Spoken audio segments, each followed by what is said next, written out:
Complete మీరు non coding background అయితే. అవును సార్. Completely sir. నాది మెకానికల్ సార్. హ్మ్. ఇప్పుడు మీకు ఎలా అనిపించింది? లైక్ కోడింగ్ సబ్జెక్ట్స్ మన ఎక్స్‌ప్లనేషన్ ప్రాసెస్ గాని, మీరు అండర్‌స్టాండింగ్ ఎలా అనిపించింది?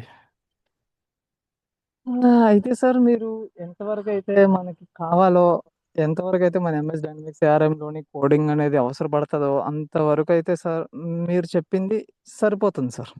హ్మ్. అక్కడ హ్మ్. వరకైతే నేర్చుకోవచ్చు. అయితే బేసిక్స్ నుంచి మీరు చెప్తారు సార్. హ్మ్. బేసిక్స్ నుంచి ఫ్రమ్ వేర్ నుంచి కూడా చెప్తారు. హ్మ్. అక్కడి నుంచి కూడా మీరు చెప్తారు కాబట్టి జావా స్క్రిప్ట్ కూడా చెప్పారు. అదే విధంగా సి షార్ప్ కూడా చెప్పారు సార్. మీరు మొత్తం రిట్రీవ్ మల్టిపుల్ అవన్నీ అప్డేట్ అవన్నీ కూడా మీరు బేసిక్స్ నుంచి చెప్తారు కాబట్టి అక్కడి నుంచి సో చేయడం బాగానే ఉంది సార్. ఎక్కడ కూడా పెద్ద ఎక్కువ డిఫరెన్స్ కూడా ఏమీ లేదు సార్. మీరు చెప్పేవే నేను డైలీ చేస్తున్నాను. హుహుహుహు. కాకపోతే సినారియోస్ మారొచ్చు. లేదా కొంచెం డిఫికల్టీ మారొచ్చు. సినారియోస్ బట్టి మారుతుంటాయి. అంటే చాలా పెద్ద ప్రాజెక్ట్స్ ఉంటాయి. చాలా ఎక్కువ టేబుల్స్ ఉంటాయి. సో, అవును. అవును. ఒకదాని నుంచి 10 వాటికి కనెక్ట్ అవుతూ ఉంటాయి. సో, హ్మ్. అక్కడ కొంచెం డిఫికల్టీ అనిపిస్తది కానీ ఫైనల్‌గా చేసేది మాత్రం మీరు నేర్పించిందే సార్. హ్మ్. నైస్. నైస్. సో, అంతకుముందు గూడా మీరు జావా ఒకటి జాయిన్ అయ్యన్నారు గదా!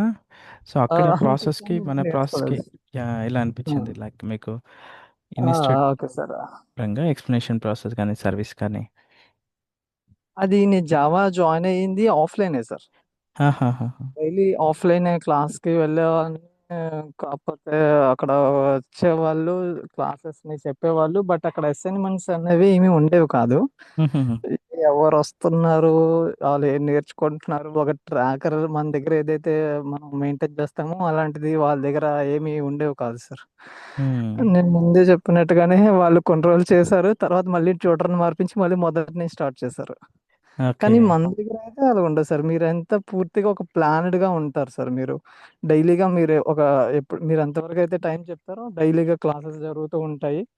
క్లాస్ జరిగిన ప్రతి క్లాస్‌కి సంబంధించి అసైన్‌మెంట్స్ ఇస్తారు. ఆ అసైన్‌మెంట్సే మన యొక్క కోర్స్‌లోని చాలా, చాలా బెస్ట్ పాయింట్ సార్ అది. హ్మ్. అదే దాని తర్వాత దాన్ని తీసుకొని మనం తర్వాత నెక్స్ట్ జాబ్‌లోని మనం జాబ్ చేయగలుగుతాం. మన వర్క్ ఏదిస్తారో అది చేయగలుగుతాము. దాని తర్వాత అసైన్‌మెంట్స్ ఉంటాయి. అసైన్‌మెంట్స్ ఇస్తారు. అసైన్‌మెంట్స్ ఇచ్చి వదిలేయకుండా మళ్ళీ మీ దగ్గర ట్రాకింగ్ కూడా ఉంటుంది.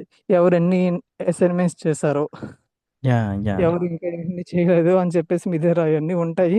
మళ్ళీ తర్వాత మీరు అడుగుతూ ఉంటారు. మీరు చేశారా లేదా?